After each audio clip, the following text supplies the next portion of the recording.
அவையோர் அனைவரையும் வணங்கி என் உரையை நான் தொடங்குகிறேன். என் பெயர் தி ஹரிதா. நான் நியூமாடர்ன் வித்யா மந்திர் மேல்நிலைப் பள்ளியில் 9ஆம் வகுப்பு இ பிரிவு படிக்கிறேன்.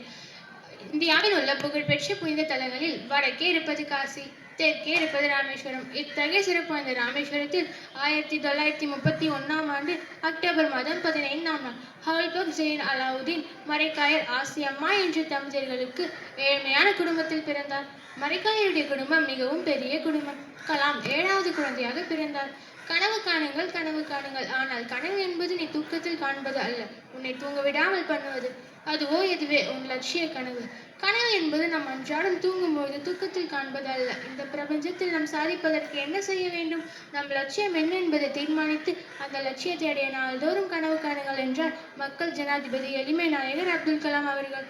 பிறந்தோம் வளர்ந்தோம் என்றிருக்க வேண்டாம், பிறந்தோம் சாதித்தோம் என்றிருக்க வேண்டும் என்று விரும்பியவர் டாக்டர் APJ அப்துல் கலாம் அவர்கள்.